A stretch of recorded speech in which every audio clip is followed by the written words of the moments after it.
할렐루야. 우리 12월 27일 금년도 마지막 주일 예배를 하나님 앞에 올려드리겠습니다. 우리 다 같이 일어나셔서 서로 축복하며 하나님의 사랑이 우리를 통해서 흘러넘치도록 고백하며 인사하도록 하겠습니다.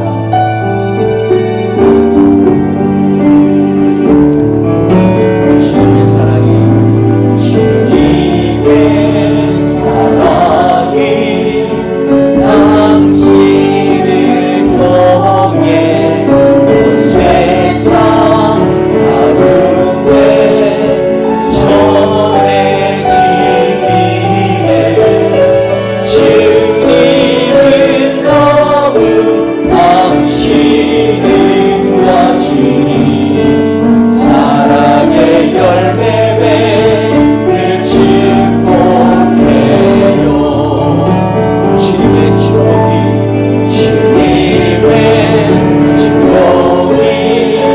당신을 통해 온 세월과 가운데 흘러가기를 주님은 너무 당신은 가지니 사랑의 열매 맺을 축복해. 한 번 더 찬양합니다. 주님의 축복이, 주님의 축복이 당신을 통해 온 열방 가운데 흘러가기를 주님은 너무 당신은 가지니 사랑의 열매 맺을 축복해요. 같이 자리에 앉으시겠습니다. 이 시간에 우리가 예배를 하면서 가장 중요한 고백은 주님이 우리의 힘의 근원 되십니다. 주님이 우리의 소망 되시고 우리의 참 방패 되십니다. 이러한 고백을 전합니다. 이 시간에 찬양하면서 우리의 마음을 주님 앞에 드리는 시간 되도록 하겠습니다. 많은 사슴 신의 문을 찾아 헤매이시 함께 찬양하시겠습니다.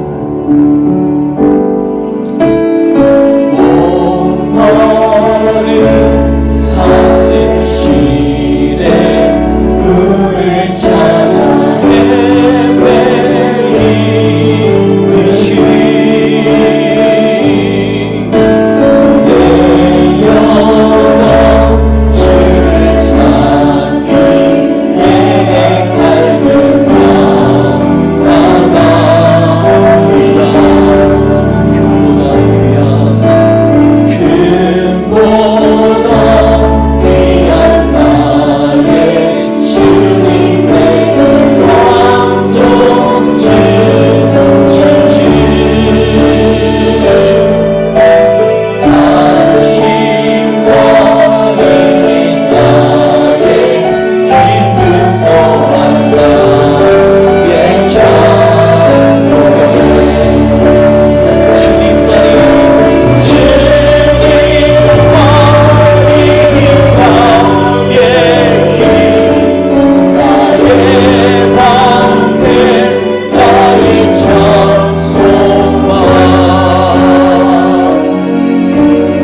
주의 보좌로 나갈 때 우리의 마음이 정말로 주님이 우리를 구원하심을 믿으며 간다라는 이 고백, 그리고 내 힘이 아니라 내 자격이 아니라 오직 예수 그리스도의 보혈로 우리가 믿음을 선포하며 나가기 원합니다 라는 고백으로 하나님 앞에 나아갔으면 좋겠습니다.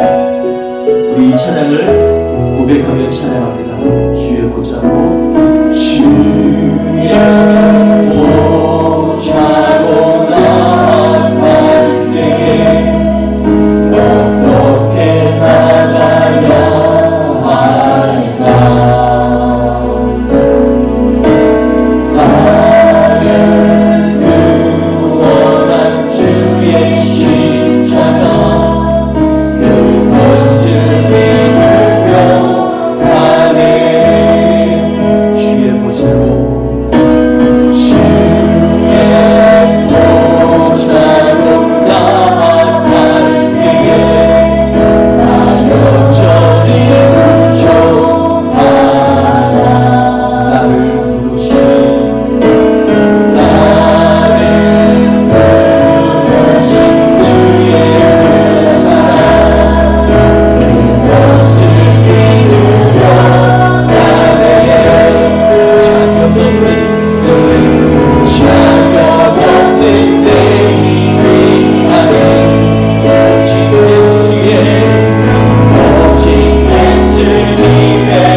오늘 예배를 통하여 주님만 영광 돌리는 복된 하나님의 사람들 되게 하여 주옵소서. 우리 통성으로 같이 주 앞에 기도하며 나가겠습니다. 할렐루야. 하나님 아버지 감사합니다. 우리가 주님을 사랑합니다. 주님을 고백합니다. 그럼에도 불구하고 지난 한 주간 우리는 연약하여서 넘어지고 쓰러지고 또 죄를 짓고 범죄하였던 그러한 인생입니다. 주님 이 시간에 주 앞에 간절히 사과하며 기도하오니 우리를 깨끗게 하여 주옵소서. 우리 자격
기도 가운데 응답하신 줄 믿습니다.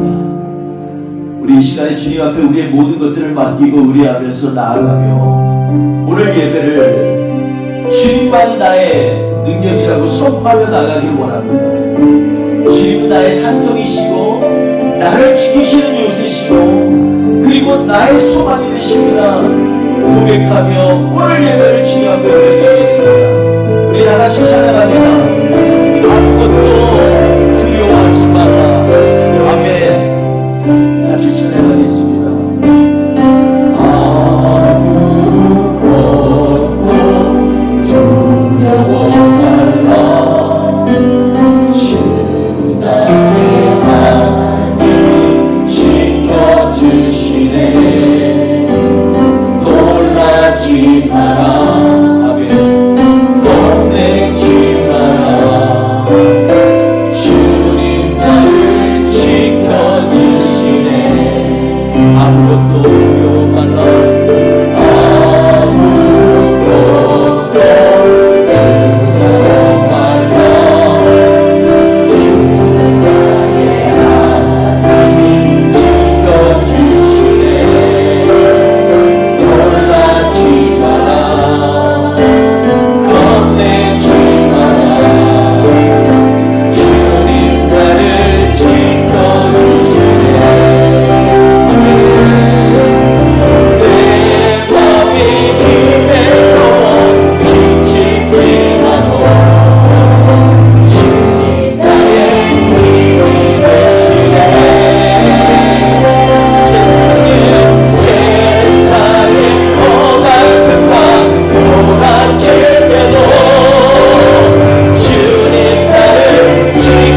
우리의 마음과 생각을 드리며 주님께 힘껏 찬양했습니다.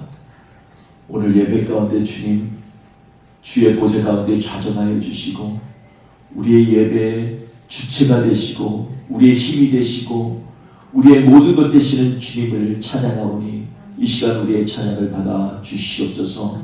오늘 예배도 주님만이 영광 받으시기 원하오며 예수님의 이름으로 기도했습니다. 아멘.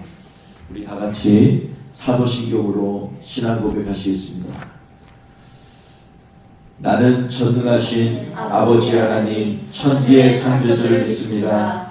나는 그의 유일하신 아들 우리 주 예수 그리스도를 믿습니다. 그는 성령으로 잉태되어 동정녀 마리아에게서 나시고 본디오 빌라도에게 고난을 받아 십자가에 못 박혀 죽으시고 장사된 지 사흘 만에 죽은 자 가운데서 다시 살아나셨으며 하늘에 오르시어 전능하신 아버지 하나님 우편에 앉아 계시다가 거기로부터 살아있는 자와 죽은 자를 심판하러 오십니다. 나는 성령을 믿으며 거룩한 공교회와 성도의 교제와 죄를 용서받는 것과 몸의 부활과 영생을 믿습니다. 아멘. 우리 다 같이 찬송가 29장 함께 찬양하시겠습니다.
누가복음 2장 41절에서 52절 말씀입니다.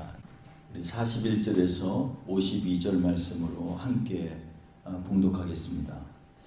그의 부모가 해마다 6월절이 되면 예루살렘으로 가더니 예수께서 12살 되었을 때에 그들이 이 절기의 갈래를 따라 올라갔다가 그 날들을 마치고 돌아갈 때에 아이 예수는 예루살렘에 머무셨더라.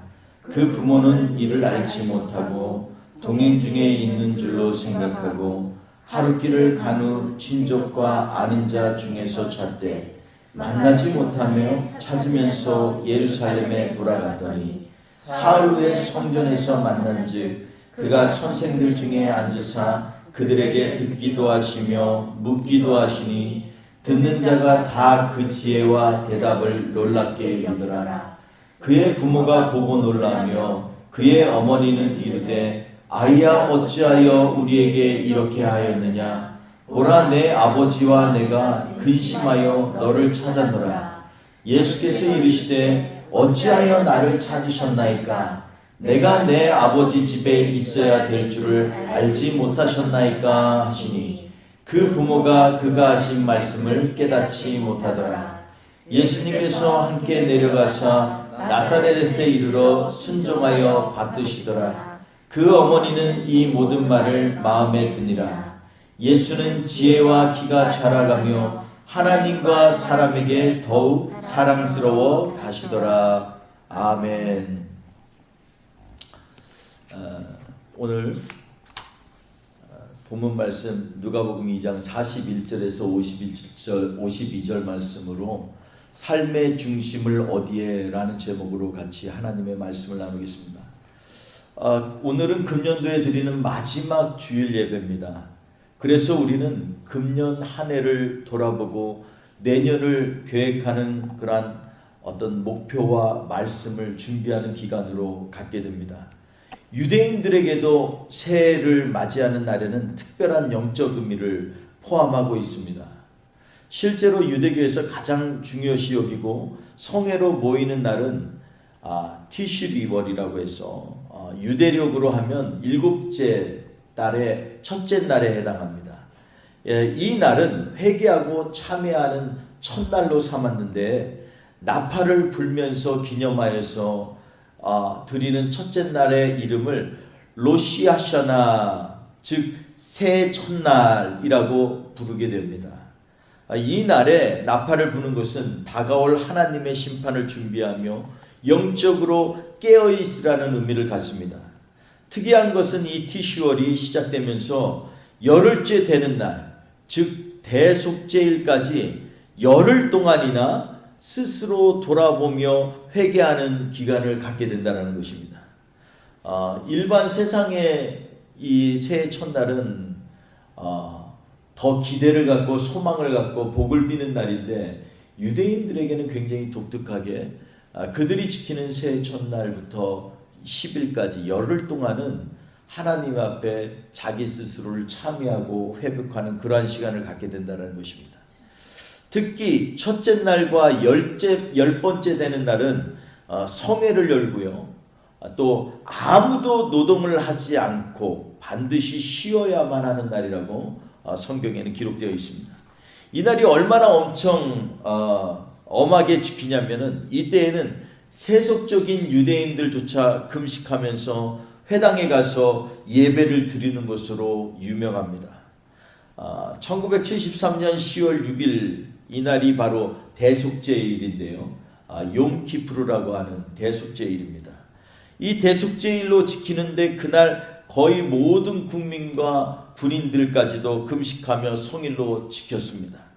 그날이 왜 그렇게 유명하게 되었는가 하면 이스라엘의 남과 북에 있는 이집트와 시리아가 계획적으로 이스라엘을 공격하는 날로 삼았습니다. 그래서 남쪽으로는 이집트 군대가 시나이 평화를 직진해서 공격했고요.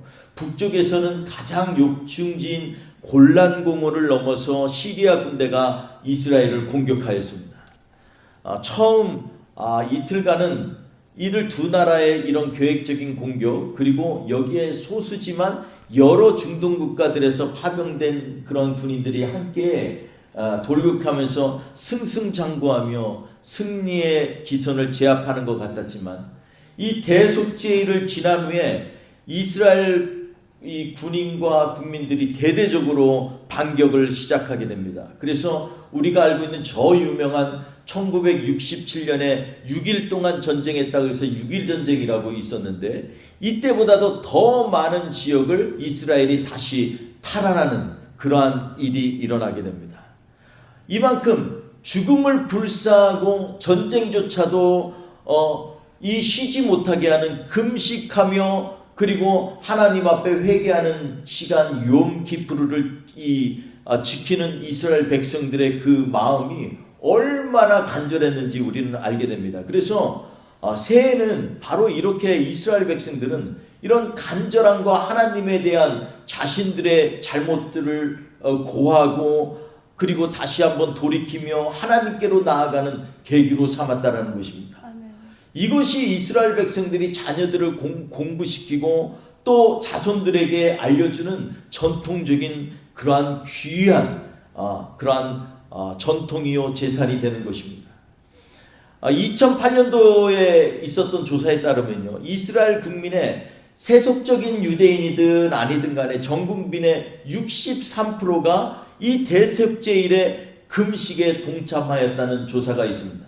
여러분, 이 금식은 보통 금식이 아닙니다. 25시간 동안 금식을 하는데요, 지속되는데 음식도 먹지 않고 물도 마시지 않는 철저한 금식을 의미합니다. 그 63%가 이렇게 금식했다는 건 이스라엘 전체가 아예 금식하기로 작정했다는 말하고 별반 다른 것이 없습니다. 대속제일은 이스라엘에게 이만큼 중요한 날이며 법적 공휴일인데 이때는 방송 매체들조차도 방송을 중단합니다. 공항도 폐쇄합니다. 공공교통수단도 멈추고 배와 상업용으로 움직이는 모든 것도 중단이 됩니다. 결론적으로 유대력 7월 1일은 로시 하샤나, 이날은 나팔을 불면서 이 날을 하나님께서 세상을 창조한 첫날로 유대인들은 믿습니다. 그리고 동시에 마지막 때에 하나님이 심판을 오실 때도 반드시 나팔을 불며 하나님께서 그날을 심판하신다고 해서 유대인들은 바로 이 새해 첫날 로시 하샤나 그리고 대속제일 이 기간에 반드시 우리 하나님이 오실 거라고 기대하면서 소망하고 있는 것을 우리가 알고 있습니다. 물론 성경에는 그때와 그 시는 알 수 없다고 얘기하고 있습니다. 여러분 아는 것처럼 이 유대력은요, 음력으로 달을 기준으로 해서 이 달력을 세웠기 때문에 매년마다 그 날짜들이 태양력, 우리가 일반적으로 쓰는 칼렌더하고 달라집니다. 그래서 이때가 언제든지 변하기 때문에 언제인지는 그때와 그 시는 알 수 없지만 유대인들의 입장에서 보면 바로 이 나팔을 불며 주님이 오신다라는 그러한 기대를 갖고 있습니다. 우리도 잘 알고 있듯이 바울 사도가 호련히 불식간에 주님이 오시는데 그때는 하늘에서 나팔이 울리며 우리 하나님을 믿는 백성들이 다 하늘로 들림을 받는다고 성경은 말씀하고 있습니다. 우리도 즐겨 부르는 찬양, 나팔 불 때 나의 이름, 나팔 불 때 나의 이름, 나팔 불 때 나의 이름, 부를 때에 주님 찬송하겠네. 우리가 고백하며 나아가지 않습니까? 이것이 바로 새해를 기념하는 그들의 마음입니다. 그런데 실제로 하나님께서 이스라엘 백성에게 주신 새해는 따로 있습니다. 출애굽기 12장 2절에 보면은요, 우리가 같이 한번 읽어볼까요? 출애굽기 12장 2절 시작. 이달을 너희에게 달의 시작 곧 해의 첫 달이 되게 하고, 이렇게 얘기를 하고 있습니다. 이 달이 어느 달이냐 하면 하나님께서 첫 달로 세우신 니산월이라고 하는데, 이 날은 유대력으로 첫 번째 달인 동시에 해의 첫날이 되게 하시겠다고 하나님께서 말씀하셨습니다. 그런데 이 니산월이 제정된 이유는요, 무엇에 있냐면 바로 이스라엘 백성들이 애굽에서 나와서 하나님께서 지시한 약속의 땅으로 이동한 달이고 유월절을 기념하는 달입니다. 그래서 하나님께서 정하신 여호와의 유월절은 정말로 중요한 절기요, 이스라엘의 시작의 의미를 갖게 됩니다. 이스라엘의 중요한 절기들이 여러 개가 있습니다. 유월절이 있고, 새해 시작되면 첫 달에 유월절, 그 다음에 유월절이 지나면 바로 유월절 다음 날부터 7일 동안 무교절이 있습니다. 무교절이 지나고 또 49일이 지나면 그때 뭐가 있냐면 오순절이 있습니다. 오순절이 지나고 그리고 오늘 본문에서 말하는 나팔을 부는 나팔절이 있습니다. 그리고 나팔절 다음에 4일이 지나고 그 유대력 7월 15일부터 뭐가 있냐면 초막절이 있습니다. 엄청 중요한 절기입니다. 그리고 우리가 잘 알고 있는 7월 10일, 유대력으로 7월 10일 대속제일이 있는 것을 알게 됩니다. 그런데 여호와의 하나님을 위하여 이 모든 절기들을 세우고 지정하고 같이 지켜 나갔다고 하지만 출애굽기 12장 11절에 따르면 그 중에서도 오직 유월절만을 뭐라고 부르냐면 여호와의 유월절 이렇게 칭하고 있습니다.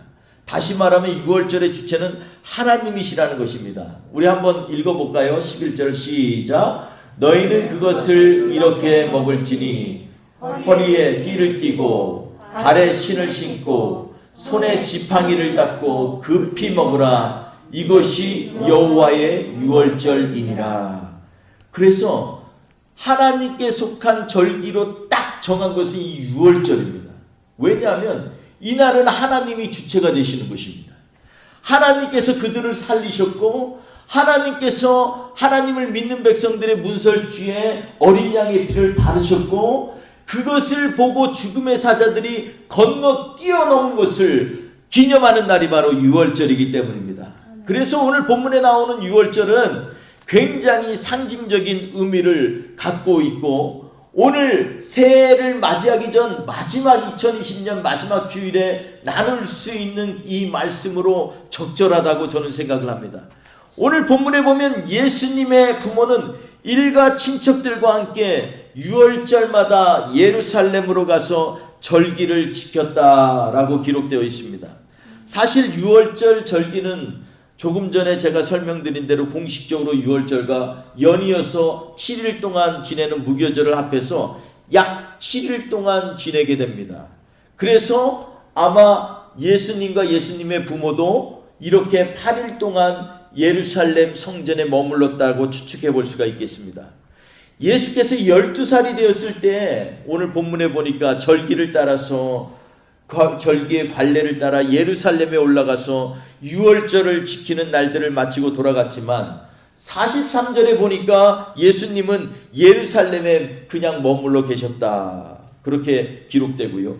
그 부모는 이를 깨닫지 못하고 하루길을 집으로 돌아가다가 예수님이 없어진 것을 깨닫는 장면이 나옵니다. 그래서 거기에 보니까 친지들 사이에서 예수님이 있나 이렇게 봤습니다. 아마도 이 갈 때 자기 가족만이 아니라 친지 일가 친척들이 같이 예루살렘에 올라가서 이 유월절을 지낸 것으로 우리가 볼 수 있겠습니다. 예수님의 부모는 예수님을 찾아서 왔던 길을 되돌아서 다시 예루살렘으로 올라가면서 사흘 동안 애타게 찾아났습니다. 하루 길을 왔지만 그것을 다시 돌아가서 사흘 동안 찾았으니 얼마나 애타고 간절하게 찾았겠습니까? 그 당시 예수님의 나이 12살밖에 안 됐으니 길을 제대로 알 리도 없을 것 같고 그리고 어디에서 먹지도 못하고 밤만 되면 이 이스라엘은 광야이기 때문에 여름에도 굉장히 추운 날씨이기 때문에 혹시나 이 옷이나 제대로 입었을까 덮을 거나 있을까 애타고 아주 걱정하는 마음으로 찾아다녔을 것입니다. 그렇게 사흘 동안 찾다가 드디어 성전에까지 갔는데 이 성전에 이르게 되니까 아니 소년 예수님이 율법 선생들과 함께 앉아서 묻기도 하고 듣기도 하시며 토론도 하고 있는 것을 발견하였다고 기록되어 있습니다. 그 가운데 48절에 보니까 어머니 마리아가 가로되 아이야 어찌하여 우리에게 이렇게 하였느냐. 얼마나 화가 났으면 이렇게 나무랐겠습니까. 보라 내 아버지와 내가 근심하여서 너를 찾았노라. 이렇게 강한 어조로 호통을 친 모습을 우리는 보게 됩니다. 그런데 예수님의 대답은 의외로 단호한 것을 우리가 다시 보게 됩니다. 어찌하여 나를 찾으셨나이까? 내 아버지 집에 있어야 할 줄을 알지 못하셨나이까? 이렇게 말씀하시는 것입니다. 이 말씀에는 몇 가지 내포하는 의미심장한 예수님의 의도와 뜻이 담겨 있습니다. 첫째로 내가 있을 곳은 바로 이곳이라는 것입니다.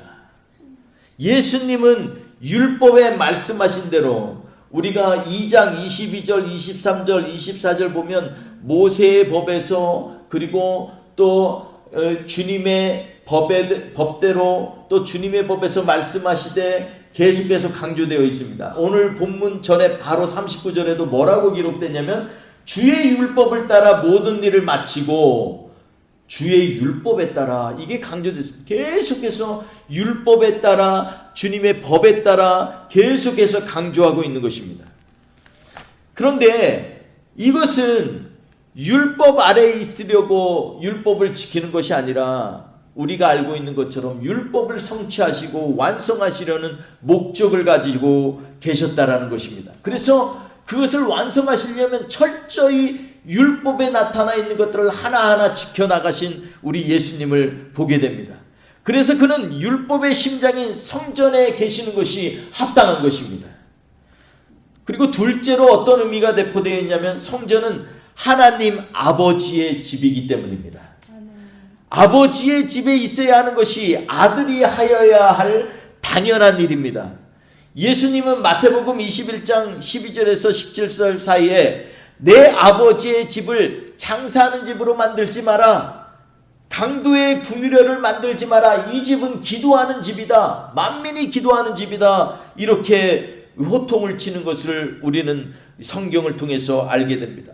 예수님은 율법의 선생들에게도 아마도 성전의 참된 의미를 깨닫게 하도록 묻기도 하시고 듣기도 하시고 그랬던 것 같습니다. 이것이 예수님께서 하셔야만 하는 일이기 때문입니다.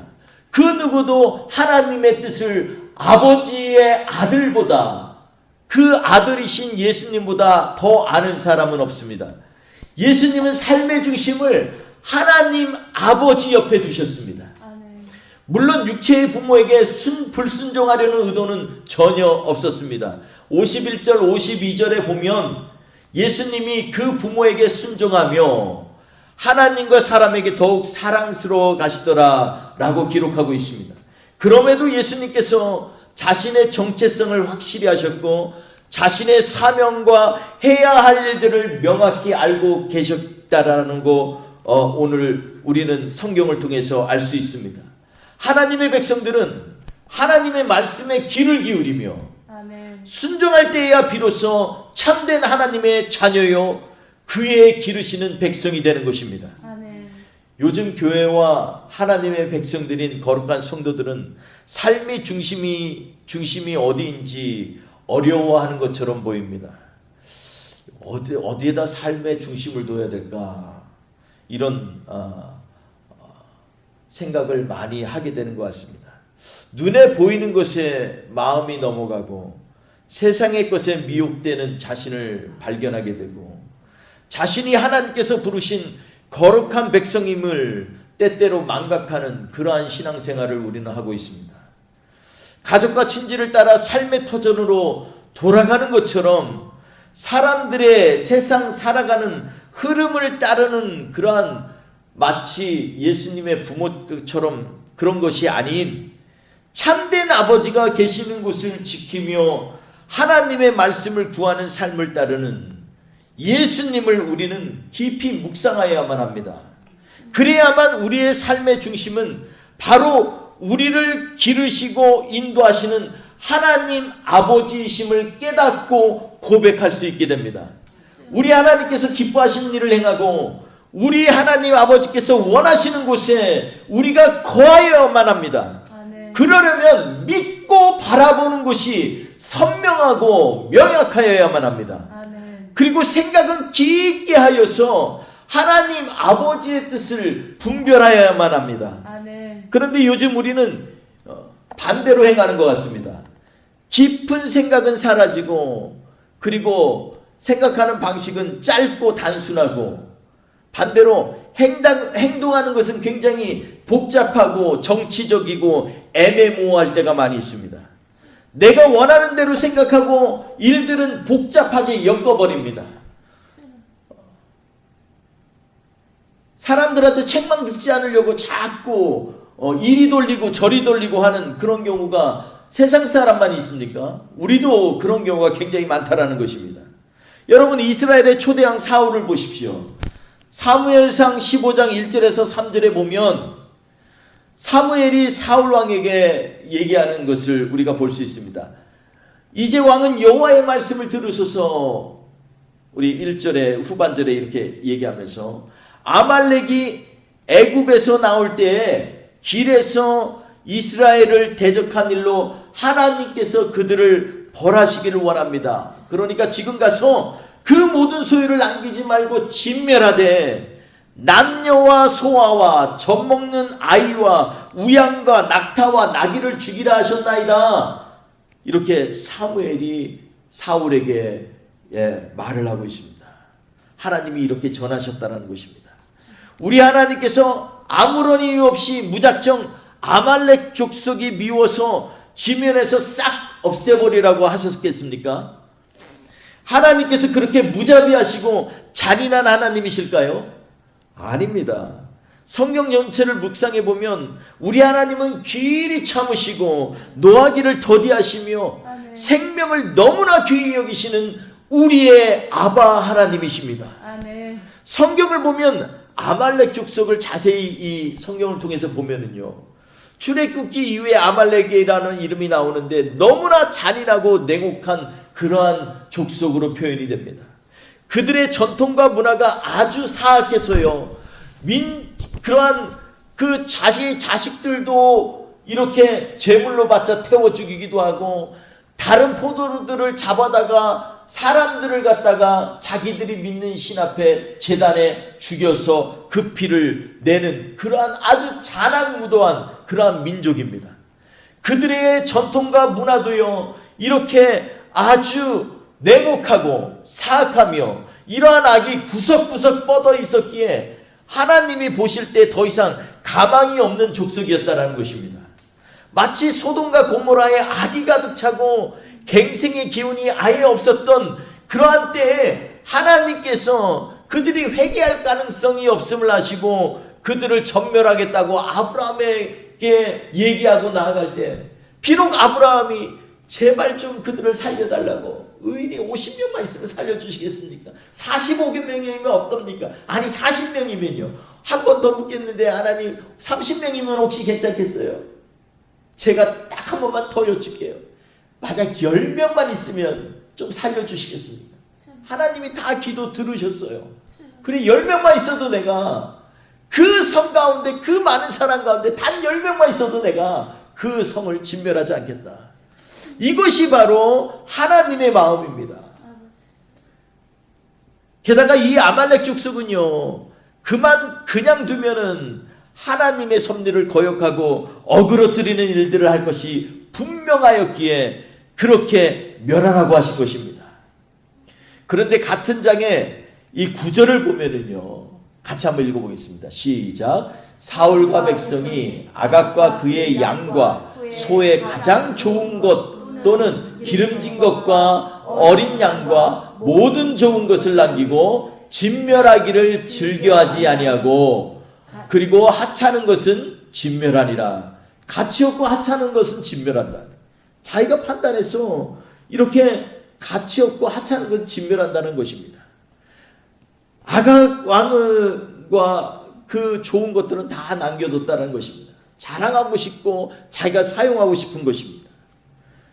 하나님의 말씀과 명령을 너무나 가볍게 여기고 자신이 원하는 것에 있어서는 하나님의 명령을 비틀어 어그러뜨리고 자기 합리화 내지는 자기 정당화에 따라서 너무 복잡하게 일들을 행하고 하나님의 징벌의 기준을 애매모호하게 만들어버립니다.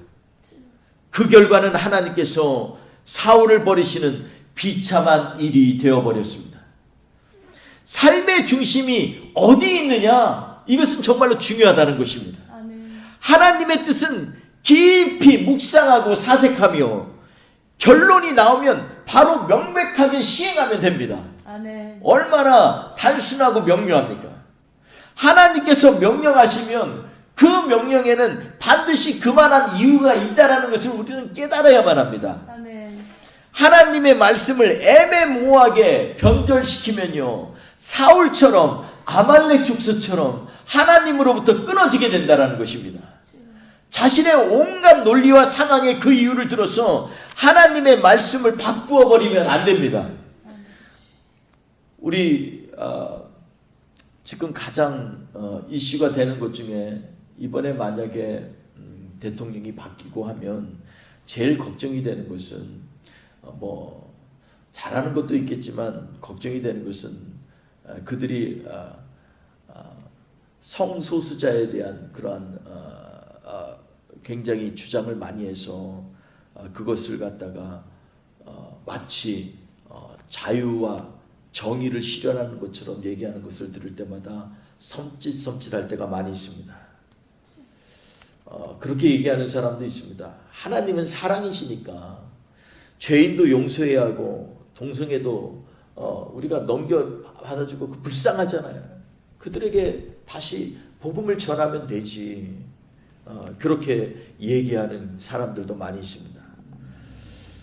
그러나 우리가 그럴듯한 아무런 이유를 대고 논리를 대더라도 하나님께서 남자와 여자를 만드신 절대적인 우주의 법칙들을 어겨버리는 그러한 일들은요, 이유가 될 수가 없습니다. 이것들은 타협의 대상이 아닙니다. 앞으로 세상은 더욱 미혹되어질 것이고 애매모호하게 죄악들을 포장할 것입니다. 특별히 우리가 오늘 금년 마지막 주 예배를 드리면서 내년을 어떻게 살 것인가 기도하며 준비하는 우리에게는 더욱 깨어 있어서 우리의 삶의 자리를 점검해야만 합니다. 아멘. 우리는 지금 금년 한 해를 한꺼번에 도둑 맞은 것 같은 어려운 상황에 처해 있습니다. 뭐 셀 수 없는 불편함과 고통과 수많은 비극들이 금년 한 해에 일어났습니다. 벌써 150만 명이 넘는 사람들이 죽었습니다. 전 세계 1%가 넘는 8천만 명 이상이 이미 감염되어 버렸습니다. 회복된다고 해도 영구적으로 치료받지 못하는 경우도 많이 있다고 합니다. 그렇다고 내년의 시간들을 예측하거나 구체적으로 준비할 수 있는 상황도 아닙니다. 백신이 나왔다고 하는데 맞아봐야 알지요. 세상 일은 아무것도 모릅니다. 그러나 앞이 보이지 않는다고 무작정 넋을 놓고 있을 수는 없습니다. 이럴 때일수록 세상의 유혹과 도전들에 미혹되지 않으려면 반드시 우리의 삶의 중심을 확실하게 붙잡아야만 합니다. 아멘. 오늘 예수님께서는 자신이 있어야 할 곳에 대하여 분명한 정체성을 갖고 계십니다.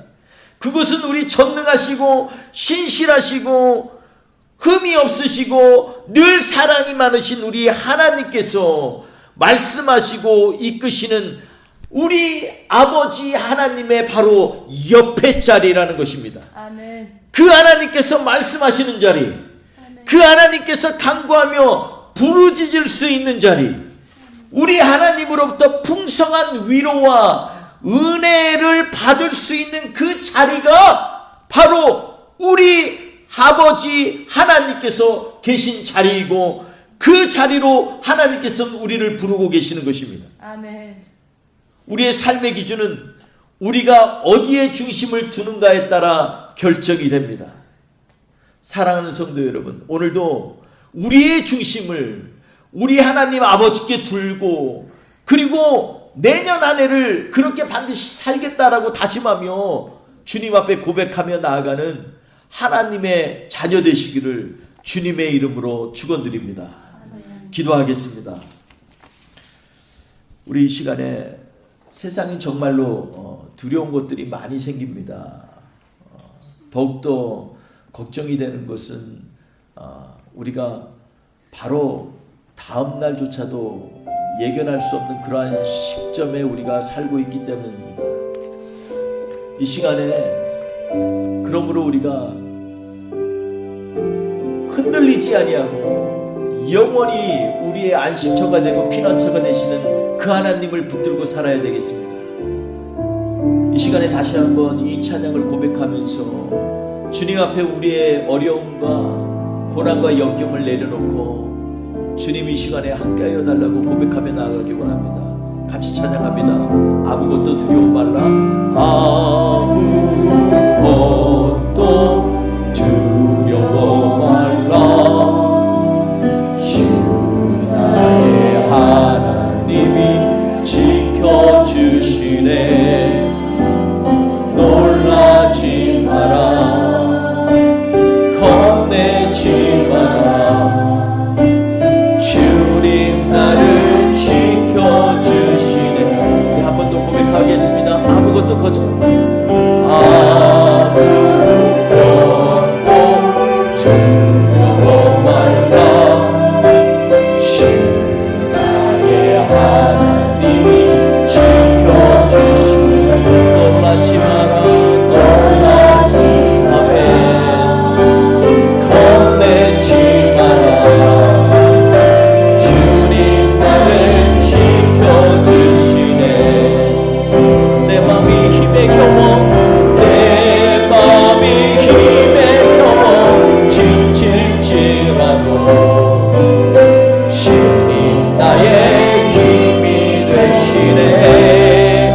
그렇습니다.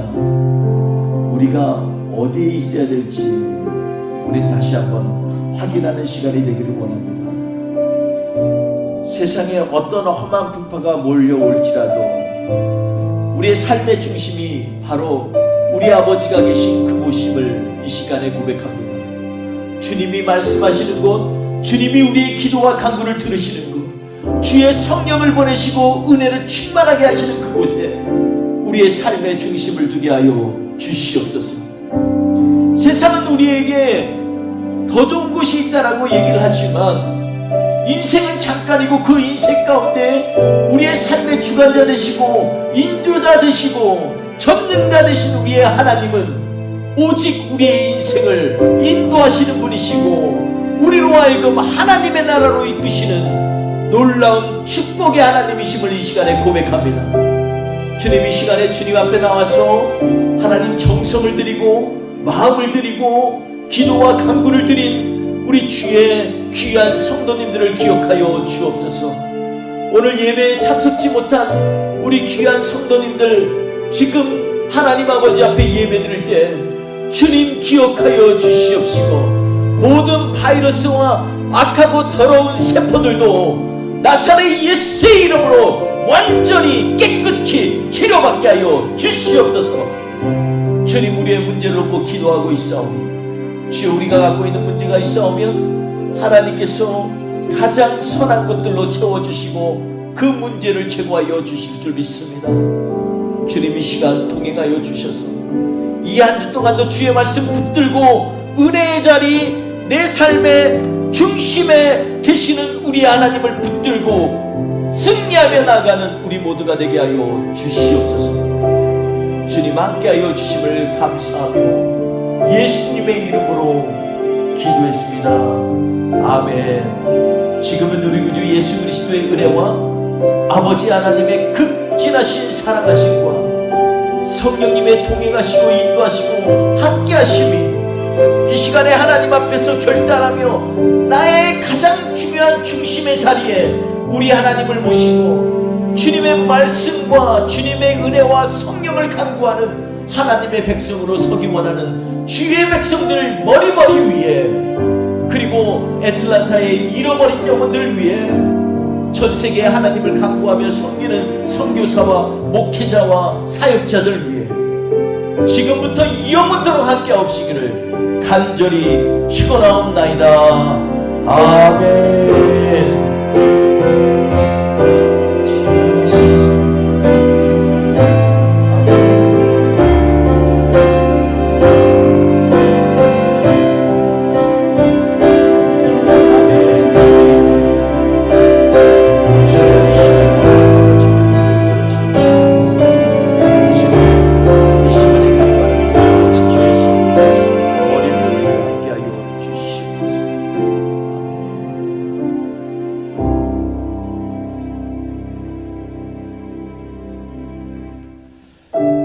예배를 마쳤습니다. 우리 서로 인사하면서 우리 좌우 옆뒤로 한번 고백했습니다.